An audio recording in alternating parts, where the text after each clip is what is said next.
Yeah, certainly a tale of two halves today, but really proud of that first half effort. I thought we came out and looked like the team that we had for most of the year. That's not what it had looked like at all against Oklahoma State. I was not necessarily nervous, I guess, but I think a lot of TCU. I think they're really good. Prince and Connor are as good as any combo, two-person combo that we've played against the entire season. So we needed to come out and kind of punch first. And play from the front was what we talked about a little bit. We had kind of gotten away from that, or haven't been able to do that through that losing streak a little bit. Even though I thought we had played fairly well at times. Obviously, second half, wasn't great offensively, but to hold that team to 49 points. That's a fantastic effort. Thought we did a pretty good job on Prince and Connor, and then you look down and they still kind of get their points, but did a good enough job on everybody else, just to keep them off balance a little bit. So proud of the effort on the defensive end. Obviously lost a couple players, so hopefully, we dodge some bullets there and get them back here pretty soon. But to survive that, and credit to the players and Jayla and Lauren and everybody really, I thought just kind of stepped up. Kaya was pretty good again. The post play just was good enough for sure. So feel good about it. 23-6 to end it, and 12-6 in the Big 12 is certainly a solid start. We talked a little bit about kind of closing the chapter today. We would close the chapter, but there's still going to be a page to turn, and so we'll turn that page now sometime tomorrow when we figure out what the next steps are and who we play and when we play and those types of things. But certainly a really good book we've written so far, I think, this year, and I think we have plenty of chapters, hopefully, to keep on trucking here over the next few weeks and do something special in March. So Mark, obvious question, JJ's, what's her status now? What's your heart do? Is it go in your throat when you see her go down?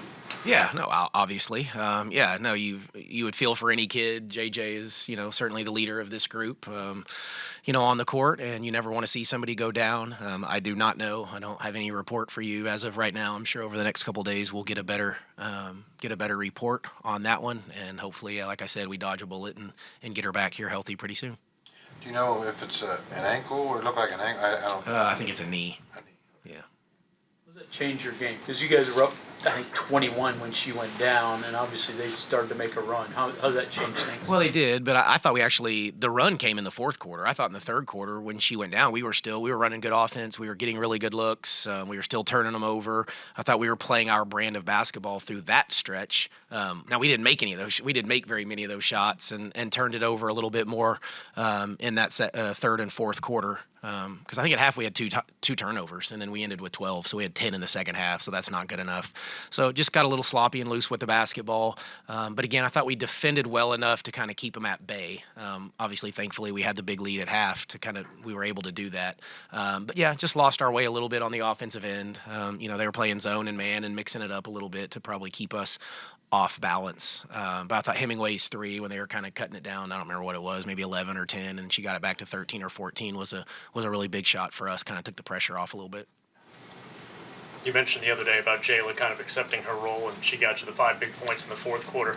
What's your level of confidence that she's going to make the right plays in that situation? Yeah, no, it's really high right now. She had that stretch where she just was not herself for a 2 or 3 week period, and I've thought since then she's playing like a senior right now who knows that the career's toward the back end, I guess, and so the seniors should play that way, right? There's usually a more sense of urgency. They do maybe start to see the end in sight, where up until now you don't really see that. And we kind of celebrated them with a little get-together last night, got some of the emotion out of the way. And then she was pretty emotional too, before the game. But this place means a lot to Jayla, and I've said a lot of our identity and toughness is wrapped up into her.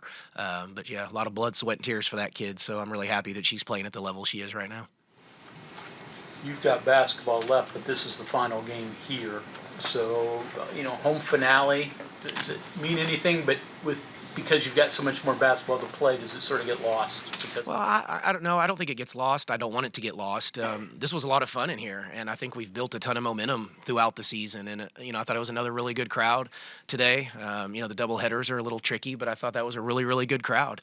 And, we didn't give them much to cheer about in the second half, but I thought in that first half, it was fun. It was electric. It has gotten that way as the year's gone on. We're going to end it here, I guess, but hopefully we do have some really good basketball in front of us to continue to make the state proud of our women's basketball program, and then most importantly build it moving forward. I think this hopefully is just the beginning of something really special in the Coliseum. And Danelle I don't think she came back out to the bench. Precautionary test now. What's her next step? Yeah, I'm not sure, to be honest. They were, checking her for, I think, a few different things, but concussion was one of those. So I think they just kept her in the back, but haven't seen her yet and have not gotten the report on her either. Coach, you were talking about with the crowd kind of building momentum throughout. I was kind of looking. I think this might have ended up being the second most for a season average attendance in women's history. With this being your first year, can you just talk about, you probably remember maybe what it was the first game and then what it was tonight, big difference, and how it kind of snowballed, as the season. Yeah, in a good way. Yeah. Well, night and day difference from where I think we started the year. And traditionally it takes time to build the basketball crowd. It's football season and all that stuff too when you start basketball. But no, it built. And honestly, when we got here and when I was even in through the interview process, like I thought we could get to this, and I think we can even get to something greater.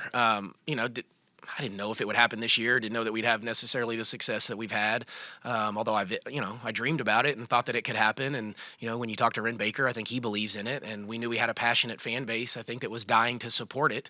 And so from there, we did what we were supposed to do day to day and kind of tried to build it the right way with these really good kids that have been fun to coach. And I think that's what rubs off, or at least I hope it does, when people come and watch us play is, man, they're just fun to watch, and there's a joy about them, and they celebrate each other, and they play their butts off, and I think that's a lot of what this state is. So, really proud of where it started, where it's come, and like I said, I hope it's just the beginning, and I hope it, as we keep building it, it just grows and grows and grows, and we get this place rocking night in and night out.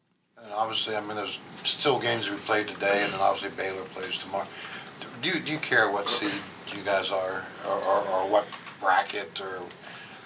Well, do I care what seed? Sure. I would love to, be the highest seed we can possibly be. Now, matchups and all, I think you got to be careful kind of hoping you play a certain team. I've always tried to kind of steer away from that a little bit, but it's just finding momentum is what I would like to do, and win one. And then it's funny, like, I think when you get to this time of year, it doesn't take a lot for a ton of momentum to feel your way. Like one win, in Kansas City is going to feel like that's going to be a great feeling. And then you string another one together like, wow, you just start to believe. And then, even if you don't, I've seen people that maybe lose early in their conference tournament and get to the NCAA tournament and you win one, and now all of a sudden you got all sorts of momentum and you're a game away from a Sweet 16, and what that does for your program. So really it's that for me is, we've done what we can do.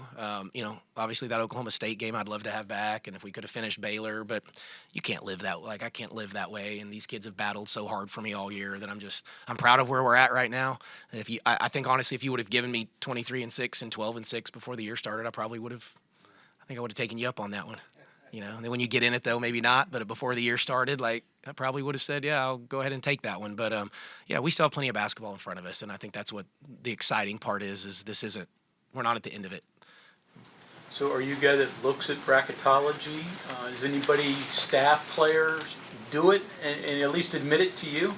My son does it religiously, and so I think he is in school refreshing that thing. He knows exactly what day that thing comes out and is on the group chat. So there's a lot of days that I'm in my staff meetings, because we meet about every day at 10 o'clock, and that message comes from my son. So I present to the team through Camden Kellogg what bracketology says about us, and he does the same thing with the net.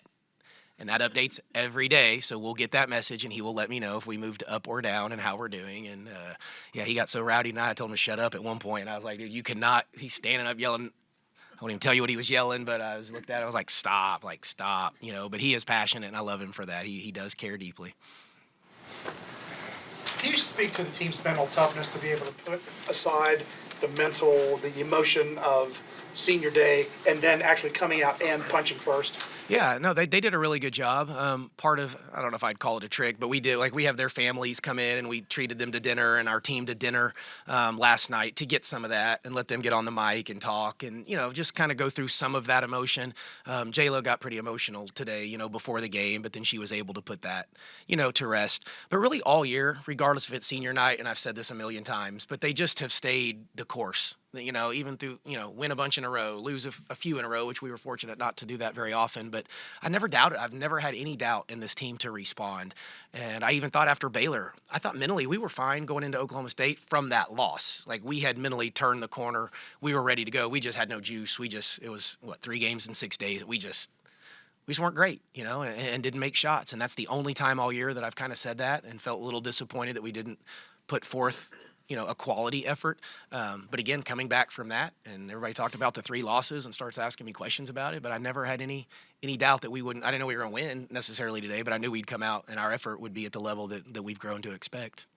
Coach, it was 40-19 when JJ went down, so obviously there's a big cushion there. But as that second half began to kind of become a struggle offensively,